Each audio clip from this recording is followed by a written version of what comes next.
Hello boys and girls, Grandpa Pheardom here. We're going to continue with The Magician's Nephew. Chapter 11. Diggory and his uncle are both in trouble. You may think the animals were very stupid not to see at once that Uncle Andrew was the same kind of creature as the two children and the cabbie. But you must remember that the animals knew nothing about clothes. They thought that Polly's frock and Diggory's Norfolk suit and the cabbie's bowler hat were as much a part of them as their own fur and feathers. They wouldn't have known even that those three were all of the same kind if they hadn't spoken to them and if Strawberry had not seemed to think so. And Uncle Andrew was a great deal taller than the children and a good deal thinner than the cabbie.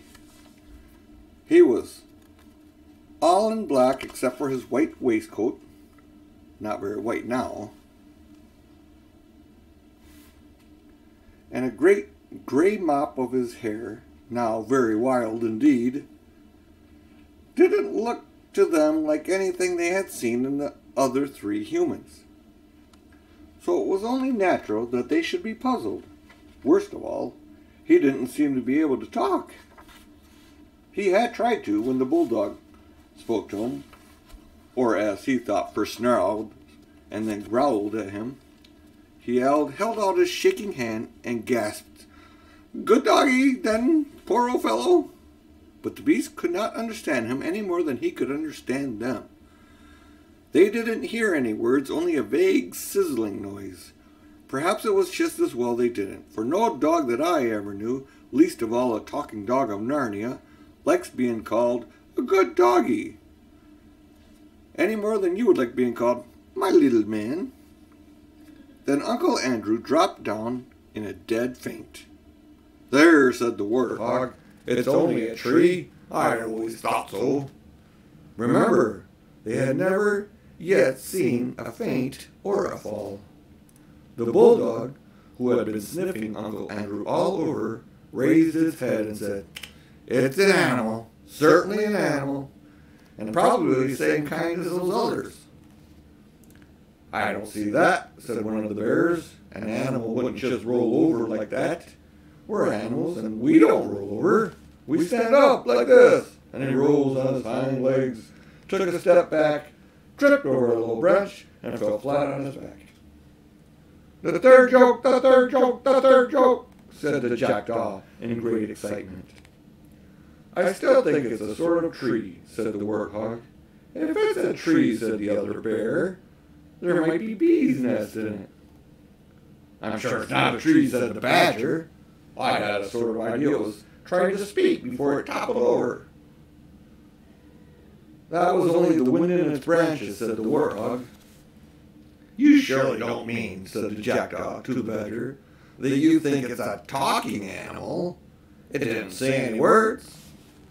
"And yet, you know," said the elephant, the she-elephant, of course. Her husband, as you remember, had been called away by Aslan. "And yet, you know, it might be an animal of some kind. Mightn't the whitest lump of this end be a sort of face? And couldn't those holes be eyes and a mouth? No nose, of course, but that one mustn't be narrow-minded. Very few of us have what could exactly be called a nose." She squinted down at the length of her own trunk with pardonable pride. "I object to that remark very strongly," said the bulldog. "The elephant is quite right," said the tapper. "I tell you what," said the donkey brightly, "perhaps it's an animal that can't talk but thinks it can." "Can it be made to stand up?" said the elephant thoughtfully. She took the lump form of Uncle Andrew gently in her trunk and set him up on end, upside down unfortunately, so that 2 half-sovereigns, 3 half-crowns, and a sixpence fell out of his pocket. But it was no use. Uncle Andrew merely collapsed again. "There," said several voices, "it isn't an animal at all. It's not alive." "I tell you it is an animal," said the bulldog. "Smell it for yourself." Smelling isn't everything, said the elephant. Why, said the bulldog, if a fellow can't trust his nose, what is he to trust? Well, his brains, perhaps, she replied mildly. I object to that remark very strongly, said the bulldog. Well, we must do something about it, said the elephant, because it may be the Neville, and it must be shown to Aslan. What do most of us think? Is it an animal or something of the kind tree-like? Tree, tree, said a dozen voices. Very well, said the elephant. Then if it's a tree, it wants to be planted. We must dig a hole. The two moles settled that part of the business pretty quickly. There was some dispute as to which way Uncle Andrew ought to be put into the ground, and he had a very narrow escape from being put in head foremost. Several animals said his legs must be his branches, and therefore the gray, fluffy thing, they meant his head, must be its root. But then others said that the forked end of him was the muddier, and that it spread out more, as roots ought to do. So finally he was planted right way up. When they had patted it down the earth, it came up to just above his knees. It looks dreadfully withered, said the donkey. Of course it wants some watering, said the elephant. I think I might say, meaning no offense to anyone present, that perhaps for that sort of work, my kind of nose. I object to that remark very strongly, said the bulldog. But the elephant walked quietly to the river, filled her trunk with water, and came back to attend to Uncle Andrew. The sagacious animal went on doing this till gallons of water had been squirted over him, and water was running out of the skirts of his frock coat as if he had been in for a bath with his clothes on. In the end, it revived him. He awoke from his faint. What an awakening it was! But we must leave him to think over his wicked deeds, if he was likely to do anything so sensible, and turn to more important things. But before we turn to those things, we're going to look at this picture of the animals with planted Uncle Andrew and the elephant spraying water on his head, and the other animals are watching. And we get back to the other group, apparently. Strawberry trotted on with Diggory on his back till the noise of the other animals died away. And now the little group of Aslan and his chosen counselors was quite close. Diggory knew that he couldn't possibly break in on so solemn a meeting, but there was no need to. At a word from Aslan, the he-elephant, the ravens, and all the rest of them drew aside. Diggory slipped off the horse and found himself face to face with Aslan. And Aslan was bigger and more beautiful and more brightly golden and more terrible than he had thought. He dared not look into the great eyes. Please, Mr. Lion, Aslan, sir, said Diggory, may I please, will you give me some magic fruit of this country to make mother well? He had been desperately hoping that the lion would say yes. He had been horribly afraid it might say no. But he was taken aback when it did neither.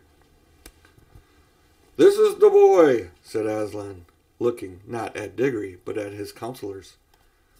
This is the boy who did it. Oh dear, thought Diggory, what have I done now? Son of Adam, said the lion, there is an evil witch abroad in my new land of Narnia. Tell these good beasts how she came here. A dozen different things he might have said flashed through Diggory's mind. But he had the sense to say nothing except the exact truth. I brought her, Aslan, he said with a low voice. For what purpose? I wanted to get her out of my world and back into her own. I thought I was taking her back into her own place.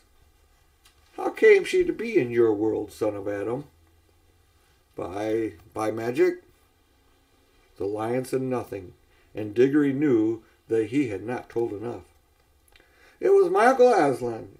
He sent us out on our own world by magic rings. At least I had to go, because he sent Polly first, and then we met the witch in a place called Charn, and she just held on to us when... You met the witch? said Aslan in a low voice, which had taken a threat of a growl to it.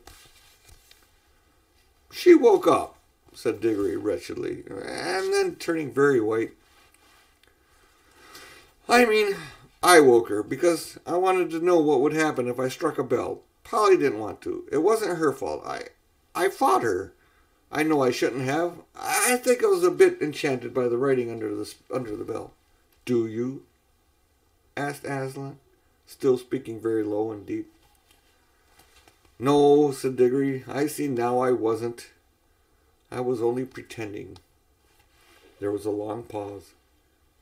And Diggory was thinking all the time, I've spoiled everything. There's no chance of getting anything from Mother now. When the lion spoke again, it was not to Diggory. You see, friends, he said, that before the new clean world I gave you is 7 hours old, a force of evil has already entered it, waked and brought hither by this son of Adam. The beast, even Strawberry, all turned their eyes on Diggory till he felt he wished the ground would open up and swallow him.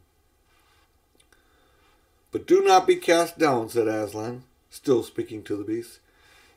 Evil will come of that evil, but it is still a long way off, and I will see to it that the worst falls upon myself. In the meantime, let us take such order that for many 100 years yet this shall be a merry land and a merry world. And as Adam's race has done the harm, Adam's race shall help to heal it. Draw near you other two. The last words were spoken to Polly and the cabby, who had now arrived. Polly, all eyes and mouth, was staring at Aslan and holding the cabby's hand rather tightly. The cabby gave one glance at the lion and took off his bowler hat. No one had yet seen him without it. When it was off, he looked younger and nicer and more like a countryman and less like a London cabman. Son, said Aslan to the cabby, I have known you long. Do you know me?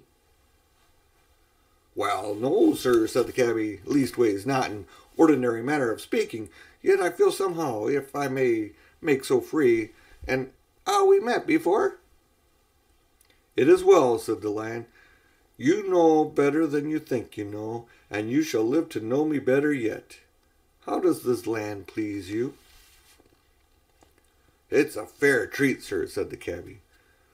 Would you like to live here always? Well, you see, sir, I'm a married man, said the cabby. If my wife was here, neither of us would ever want to go back to London, I reckon. We're both country folks, really. Aslan threw up his shaggy head, opened his mouth, and uttered a long, single note, not very loud, but full of power. Polly's heart jumped in her body when she heard it. She felt sure that it was a call, and that anyone who heard that call would want to obey it, and what's more, would be able to obey it, however many worlds and ages lay between. And so, though she was filled with wonder, she was not really astonished nor shocked when all of a sudden a young woman with a kind, honest face stepped out of nowhere and stood beside her. Polly knew at once that it was the cabby's wife, fetched out of our world not by some tiresome magic rings, but quickly, simply, and sweetly as a bird flies to its own nest. The young woman had apparently been in the middle of washing day, for she wore an apron, her sleeves were rolled up to her elbow, and there were soap suds on her hands. If she had had the time to put on her good clothes, her best hat had imitation cherries on it, she would have looked dreadful. As it was, she looked rather nice. Of course, she thought she was dreaming. That was why she didn't rush across to her husband and ask him what on earth had happened to them both. But when she looked at the lion's face, she didn't feel quite so sure it was a dream. Yet for some reason, she did not appear to be very frightened. Then she dropped a little half curtsy, as some country girls still knew how to do back then. After that, she went and put her hand into the cabby's and stood there looking around her a little bit shyly.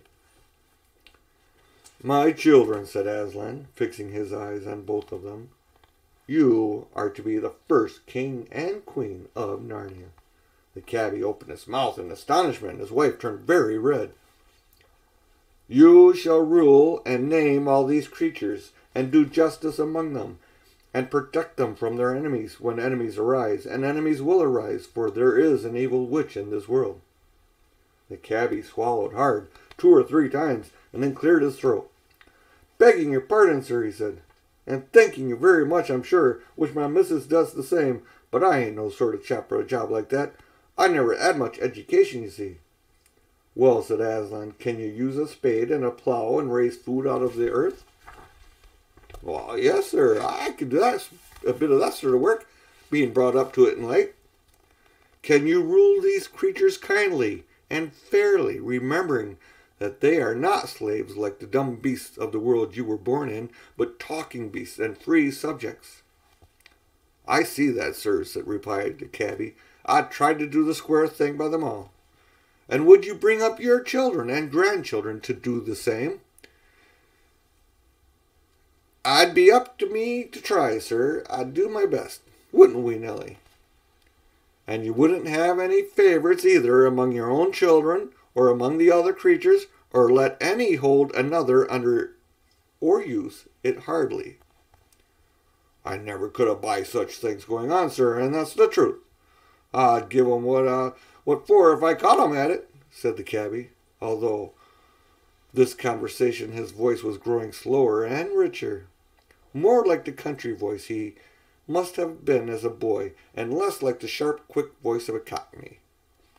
And if enemies came against the land, for enemies will arise, and there was war, would you be the first in the charge and the last in retreat? Well, sir, said the cabbie very slowly, a chap don't exactly know till he's been tried. I dare say I might turn out ever such a soft un. Never did no fighting except for with my fists. I'll try, that is, I hope I try, to do my bit. Then, said Aslan, you will have done all that a king should do. Your coronation will be held presently, and you and your children and grandchildren will be blessed, and some will be kings of Narnia, and others will be kings of Archenland, which lies yonder over the southern mountains. And you, little daughter, here, he turned to Polly, are welcome. Have you forgiven the boy for the violence he did you in the hall of the images in the desolate place of the cursed Charn? Yes, Aslan, we made it up, said Polly. That is well, said Aslan. And now for the boy himself. And thus ends this chapter, The Magician's Nephew, by C.S. Lewis. Fair winds and following seas, thanks for watching. Until next time, bye.